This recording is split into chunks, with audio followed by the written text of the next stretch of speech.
Buenas noches para todos y, para todas.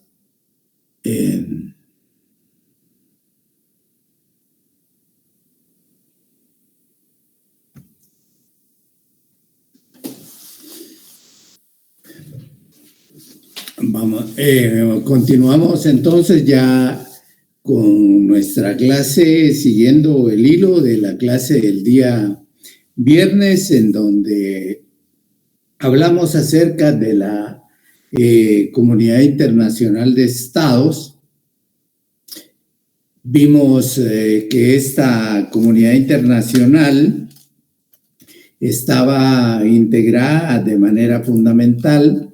por diversos sujetos del derecho internacional público. Y por ahí desglosamos quiénes eran esos sujetos del derecho internacional público. Dijimos que de manera fundamental y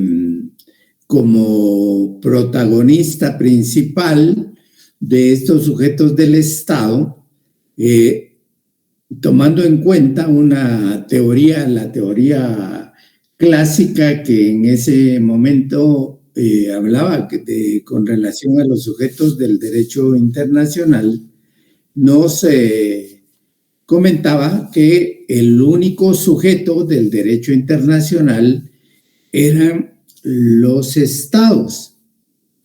Sin embargo, existen otras teorías que pasan a revisar ese planteamiento y luego dicen cómo es posible de que solo los estados sean sujetos de derecho internacional, sino que también deben de ser sujetos del derecho internacional que son parte de todo ese elenco organizativo que está en el ámbito o en el marco de esa comunidad internacional. También son las organizaciones internacionales, y hacia la división de este tipo de organizaciones internacionales, dentro de las cuales incluía a las gubernamentales, a las no gubernamentales y a las organizaciones especializadas que también tienen actividad, tienen injerencia y que han sido reconocidas por el derecho internacional como sujetos de esa disciplina que se produce a nivel exterior. Entonces, estas organizaciones internacionales son organizaciones que tienen capacidad, son sujetos de derechos y obligaciones, y como resultado de ello también se les ha reconocido por parte de los mismos estados, se les ha reconocido personalidad jurídica. Con esa personalidad jurídica tienen capacidad para que a través de los mismos representantes que conforman los órganos internos de esas organizaciones puedan generar normas de derecho internacional. ¿A través de qué? A través de las distintas conferencias que puedan ir creando, y además de ello, a través de convenciones o convenios internacionales o acuerdos que vayan suscribiendo con los diferentes estados, ya sea de forma bilateral o de forma multilateral, es decir, que participen ellos como organizaciones internacionales y diversos estados. Entonces, como otro sujeto del derecho internacional, hablábamos de el individuo que no generaba o que no producía derecho internacional como si lo realizan los estados, como si lo realizan las diferentes organizaciones internacionales, sino que estos sujetos lo hacían a través de ¿qué? A través de una disciplina concreta, que es la disciplina de los derechos, los derechos humanos, que han tenido diversas etapas, que en principio pudo haber tenido como sujetos de derecho internacional, en principio, al individuo, luego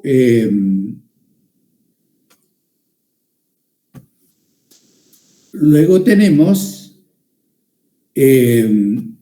los derechos, esos serían derechos sociales de primera generación. Posteriormente tendríamos sujeto de derechos humanos de segunda generación, en la medida en que esta disciplina de derechos humanos fue revisándose y fue progresando en cuanto a una visión un tanto más social, más internacionalista, más global, con relación también a los derechos de la naturaleza, a los derechos de la tierra. Y entonces ahí se crea una tercera generación de derechos humanos. Pero de manera particular hablamos en principio de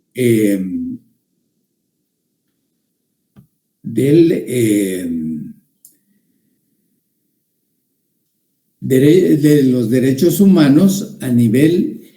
individual. Y entonces, hablando de estos derechos humanos a nivel individual, es donde encontramos en el centro de ellos a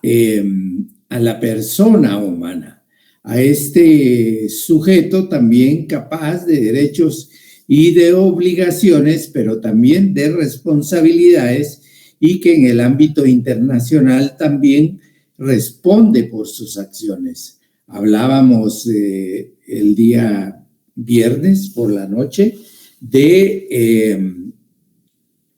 la generación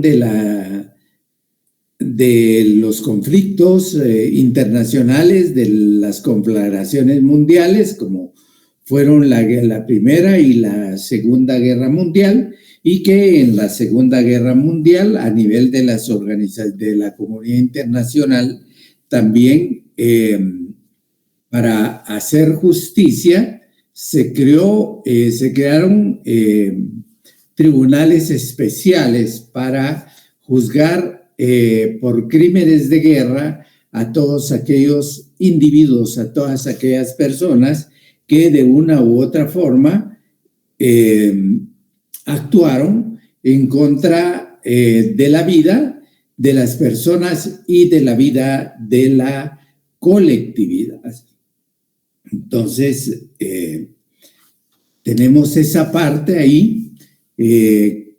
que considera al ser humano como parte de ese derecho internacional, y a nivel subregional tenemos algunos organismos o entes internacionales que dilucidan ese tipo de situaciones, como en la la Comisión Internacional de Derechos Humanos y la Corte de de Derechos Humanos también interamericana, Corte Interamericana de Derechos Humanos, Comisión Interamericana de Derechos Humanos, cuyo normativo o su estructura jurisdiccional la encontramos en lo que se denominó el Pacto de San José o la Convención de Derechos Humanos, la Convención Internacional de los Derechos Humanos. Entonces, como un preámbulo para tener la idea de a qué se refiere esta comunidad internacional y de quiénes la integran. Luego, en el programa, nos hace referencia a la estructura y al objeto de las relaciones internacionales entre estados y su fundamento legal. Cuando hablamos de estructura, hablamos de esa forma, podríamos decir, en que están conformados en que está conformada la comunidad internacional en sus diferentes organismos. Llámese organismos de carácter universal, dentro de los cuales encontramos la Organización Internacional de las Naciones Unidas, a nivel regional, donde encontramos la Organización de Estados Americanos, que ya lo vamos a ver y de manera un tanto crítica, y luego tenemos como una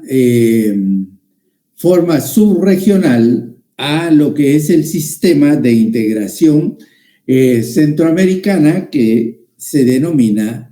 el SICA. El SICA como sistema de integración a nivel centroamericano que aglutina también a países como Panamá, como Belice y a la República Dominicana, que también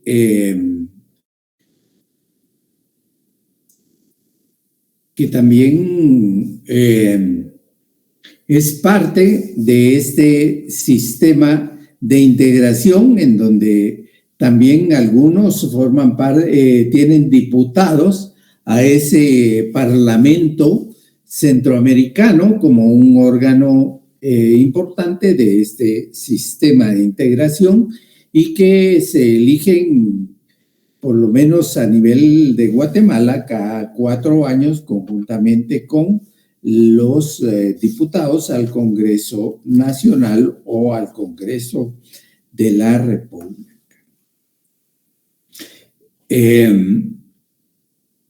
Entonces, tenemos esa estructura de 3 formas de organización,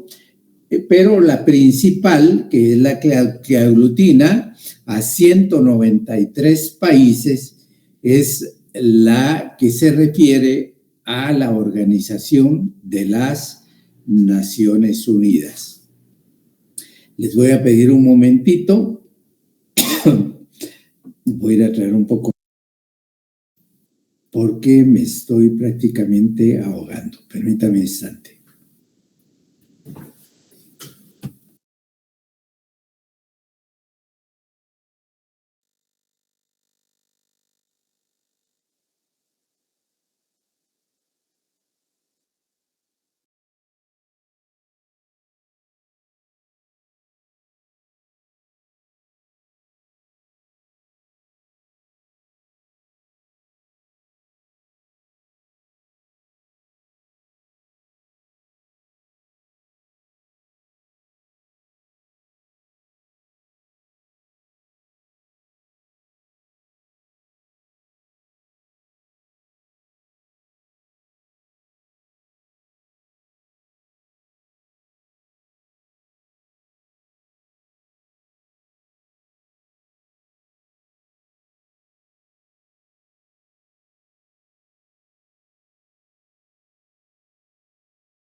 Perdón, pero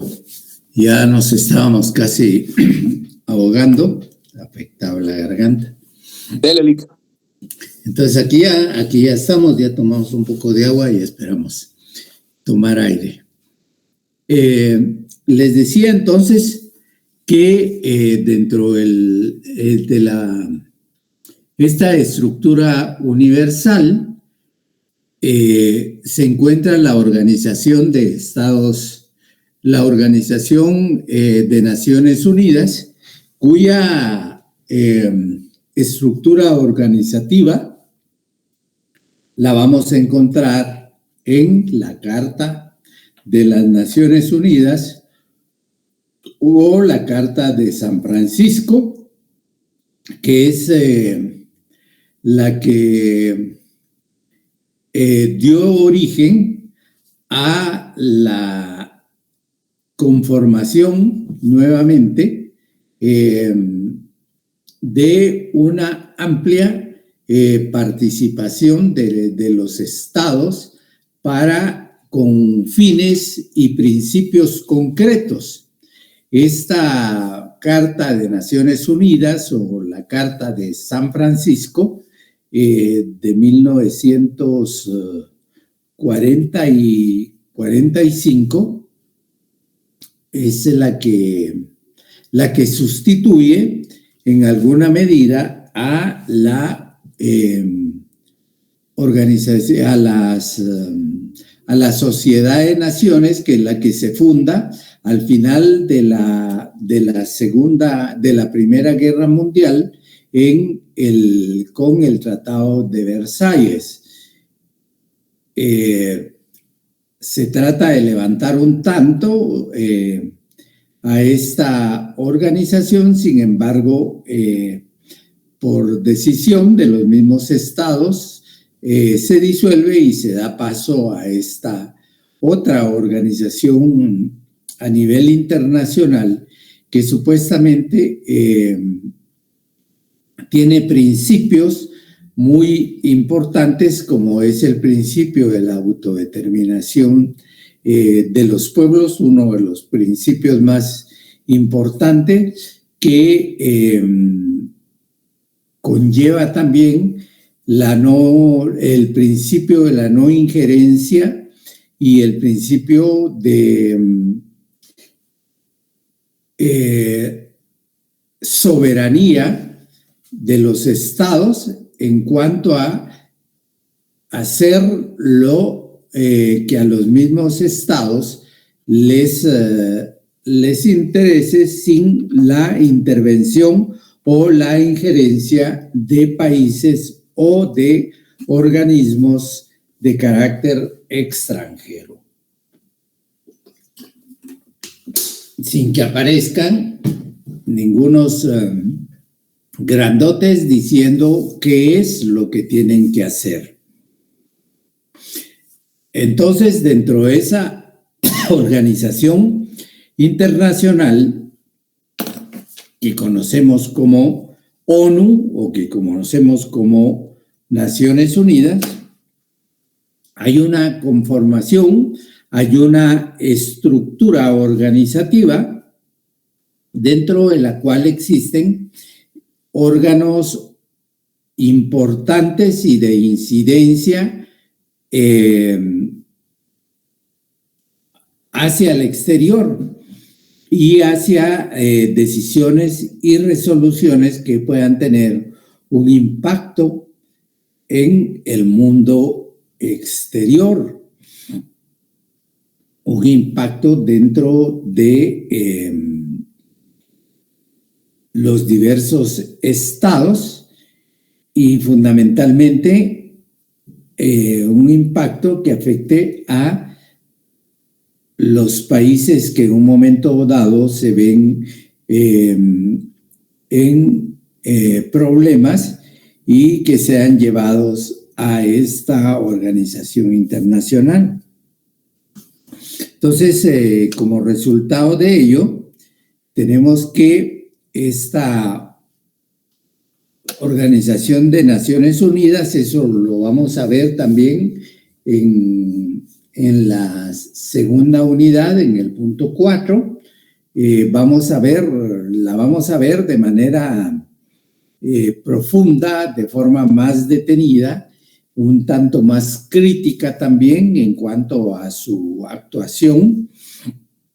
y vamos a saber por qué actúa de esa manera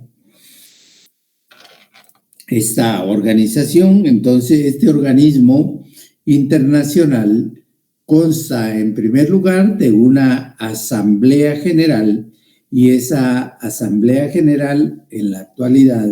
está integrada por 193 países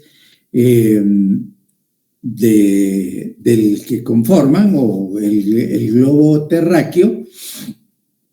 y que tienen voz y que tienen voto y que son iguales a nivel de ese organismo, de esa instancia, ese órgano de Naciones Unidas, que votan y que las resoluciones que imponen en algunos casos serán vinculantes, o en otros simple y sencillamente serán meras opiniones y serán tenidas como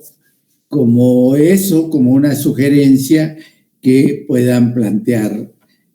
a ese nivel del organismo universal, el organismo de las Naciones Unidas. Es un órgano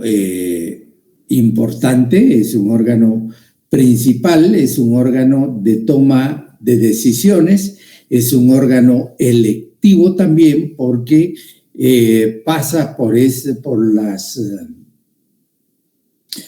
naciones, por la Asamblea General, elegir en momentos determinados a sus órganos intrínsecos que forman parte de esa organización. Por ejemplo, al secretario de las Naciones Unidas, a los diversos representantes también del Consejo de Administración, del Consejo de Administración Fiduciaria. Y a los 15 miembros no permanentes del Consejo de Seguridad. Entonces tenemos la Asamblea General como tal, y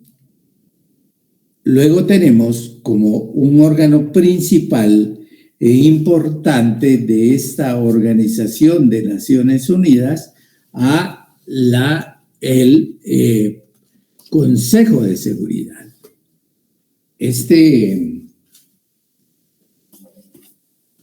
Este Consejo de Seguridad está integrado por 5 miembros permanentes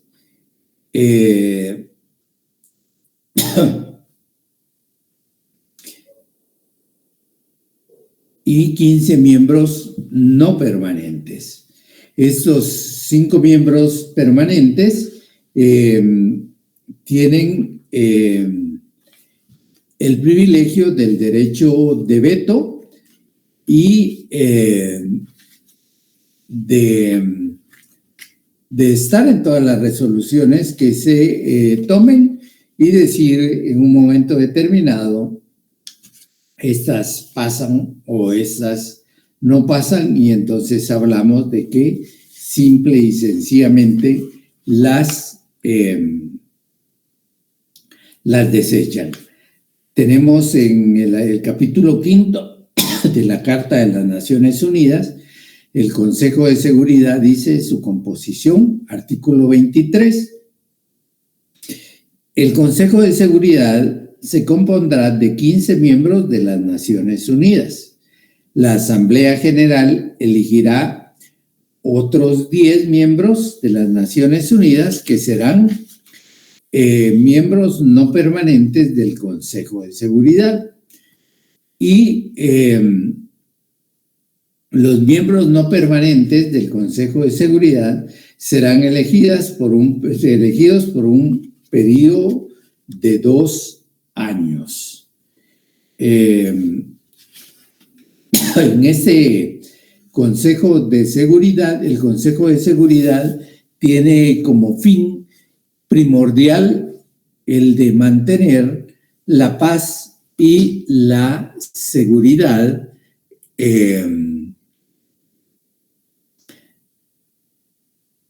a nivel mundial. Paz y seguridad a nivel de todos los países que integran el globo terráqueo. Tomemos en cuenta que uno de los principios de las Naciones Unidas es el mantenimiento de paz, de la paz internacional y de la cooperación entre sus miembros, sus distintos miembros que son iguales entre sí. Entonces, en esas facultades que se le otorgan, también se le otorga para el mantenimiento de la paz, se le otorgan las facultades que vayan encaminadas a poder utilizar la fuerza en casos muy determinados. Y casos hemos visto como el caso de Irak, en donde se permitió la intervención y la declaración de la guerra, porque supuestamente existían armas químicas que poseía el gobierno de Irak en aquel entonces. Posteriormente se estableció que todo era un malentendido, que era una falsedad, y sin embargo ya habían fallecido alrededor de 1 millón de iraquíes que no tenían mayor cuestión en cuanto a poseer armas químicas. Pero quien dio el aval fue ese Consejo de Seguridad. También este Consejo de Seguridad, en un momento dado, da la autorización para la aplicación de fuerza de intervención en Libia, y ahí tuvo como resultado el asesinato del gobernante de ese pueblo, el gobernante de ese estado, de ese país, que se dice era el que tenía las mayores reservas de petróleo liviano y de agua dulce, recursos y más recursos. Entonces, en ese marco aparece dentro de la estructura de la Organización de Naciones Unidas el Consejo de Seguridad. Luego aparece otro órgano importante de Naciones Unidas, como es el Consejo Económico y Social, que algunos lo conocen como la ECOSOC. ECOSOC, que es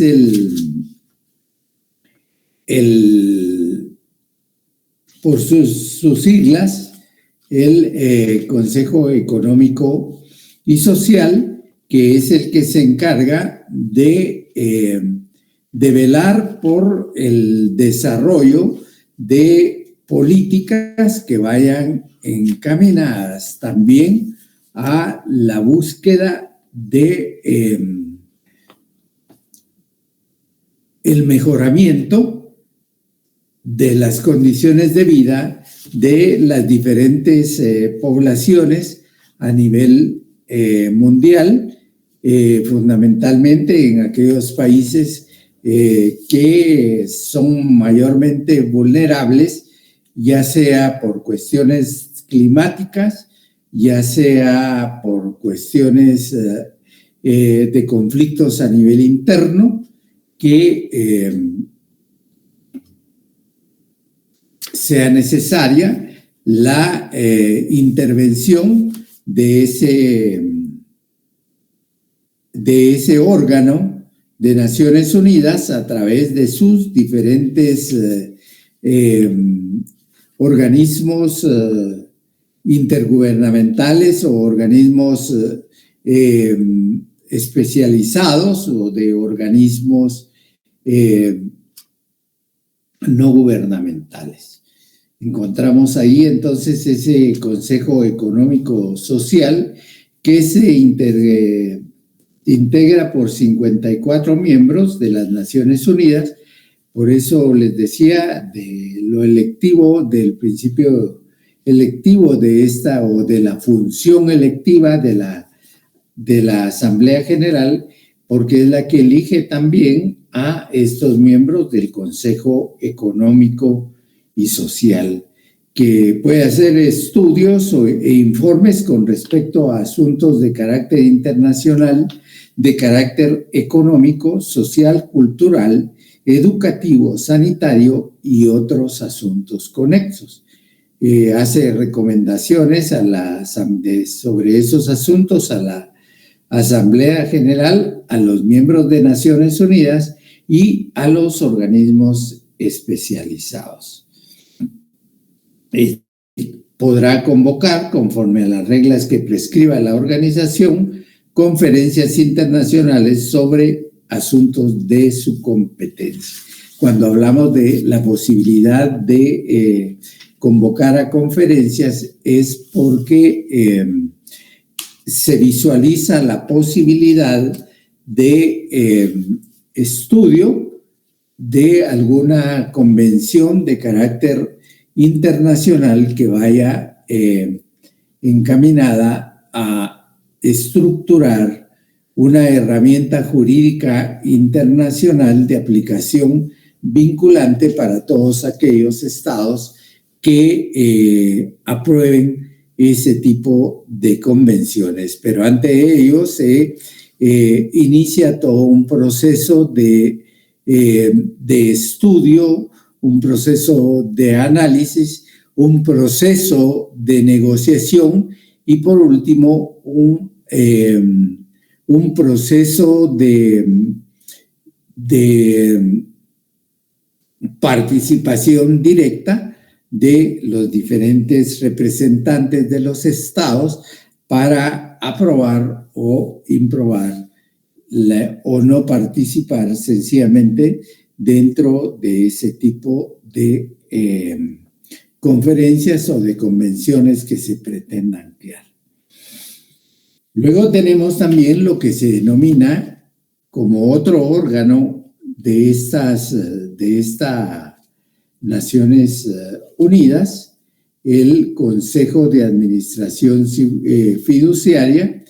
Este Consejo de Administración Tributaria crea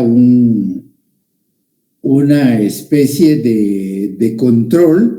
y de administración de territorios fideicomisos, es decir, que no han alcanzado su liberación y que están bajo bajo el tutelaje de otros estados o sencillamente de este organismo de Naciones Unidas. Afortunadamente ya con los procesos de descolonización que se aprobaron al final de la Segunda Guerra Mundial, pues ya muchas de las colonias que existían, tanto a nivel del África como de la América y del Caribe, también del Asia fueron liberados y se han ido convirtiendo de manera paulatina en estados independientes, partes integrantes de la Asamblea General de Naciones Unidas y por tanto parte de Naciones Unidas. Hay otro órgano de esta estructura universal, como es la Secretaría, que es la que tiene que tiene al frente un secretario general, que es el representante de las naciones, el representante legal de Naciones Unidas, y que es nombrado también por la Asamblea General. Dentro de sus facultades, puede llamar la atención del Consejo de Seguridad hacia algunos asuntos que, en su opinión, puedan poner en peligro el mantenimiento de la paz y la seguridad internacionales. Y por último, tenemos un órgano de carácter jurisdiccional que tiene su estatuto propio que le rige y que forma parte de esa estructura de Naciones Unidas, como es la Corte Internacional de Justicia, que es el órgano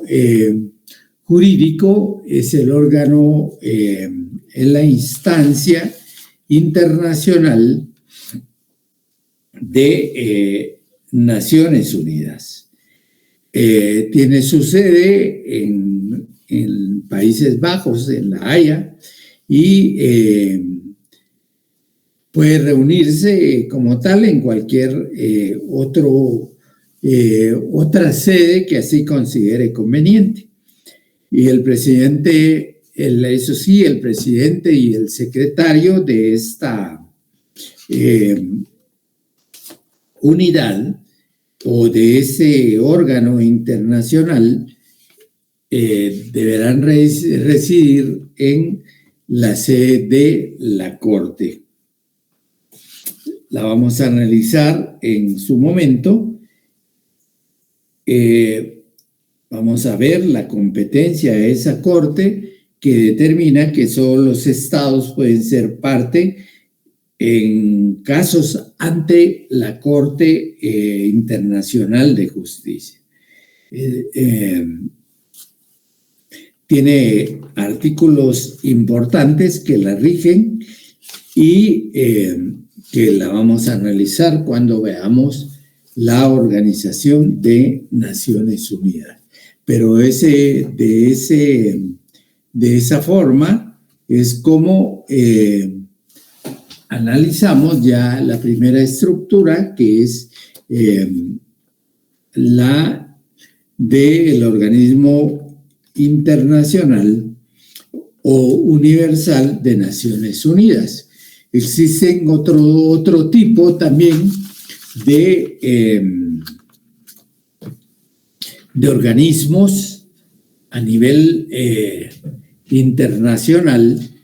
que tienen estructuras propias también, como hablábamos la vez anterior, de grupos como el G7, que es donde actúan los países más industrializados del mundo y donde se toman algunas relaciones o algunas decisiones a nivel internacional en materia económica, en materia financiera y en materia comercial y en algunos casos en materia política. Luego tenemos el grupo del G20, que es un grupo de miembros que es un tanto más amplio y donde participan los diferentes estados de los distintos continentes a nivel mundial. Y en ese grupo también del G20 participan como parte de ello algunas organizaciones de carácter no gubernamental, las organizaciones internacionales no gubernamentales, como pueden ser las ONG o las especializadas. Pueden ser invitados a las cumbres que se realizan de este tipo de órganos o de este tipo de agrupaciones que dentro de su marco de actividades también toman decisiones que tienen incidencia a nivel mundial en materia geopolítica, en materia de relaciones internacionales, en materia económica, social y financiera, que son bastante importantes y tienen impacto en los diferentes países o de los diferentes estados que conforman el globo terráqueo o el de la comunidad internacional. O sea que la comunidad internacional, como podemos ver, no son solo los países que se denominan de Occidente o el Occidente colectivo, sino que también conforman países más allá de lo que estos pudiera o de la matriz que estos pudieran entender. Tenemos 93 países, dentro de los cuales también existen o algunos de ellos forman parte de otras agrupaciones a nivel mundial, como es el grupo de los 77 más China, el grupo de los no alineados, que forman parte también de esta organización de las Naciones Unidas, y que en su momento dado, cuando emiten alguna o fijan alguna posición de manera disciplinada, pues sientan antecedentes. Tenemos otros grupos, como es el SICA, ya lo vimos, como es la CELAC, que es la otra comunidad de estados de Latinoamérica y del Caribe, que pretende desarrollarse o perfilarse para ver los problemas de los países latinoamericanos sin la injerencia de Estados Unidos o de Canadá como parte de los anglosajones, que pudiéramos decir, y que han quedado fuera de esta organización, pero que sin embargo sí existen dentro del marco de la Organización de Estados Americanos, que también tiene una estructura importante que la vamos a analizar en su momento, y que ha tenido un rol bastante cuestionable, bastante triste en cuanto a la defensa de los intereses del hemisferio americano, y nosotros lo hemos sufrido en el año de 1954, en donde esta organización jugó un papel bastante criticable con relación a lo que estaba acaeciendo o la intervención que estaba sufriendo Guatemala en el año 1954. Entonces, vamos a analizar esta organización en particular. Luego tenemos la organización de la Unión Europea, que es también es un organismo de integración europea que en su momento trató de velar por el desarrollo de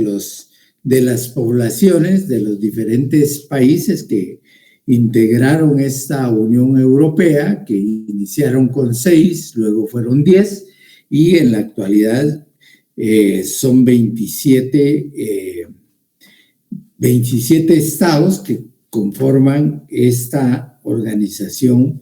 internacional, cuyo tratado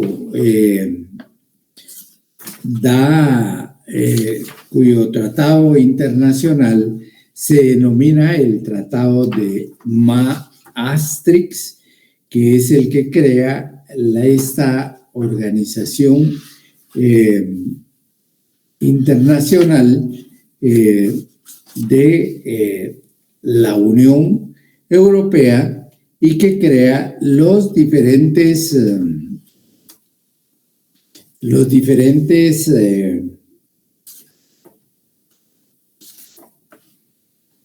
órganos que van a regir esa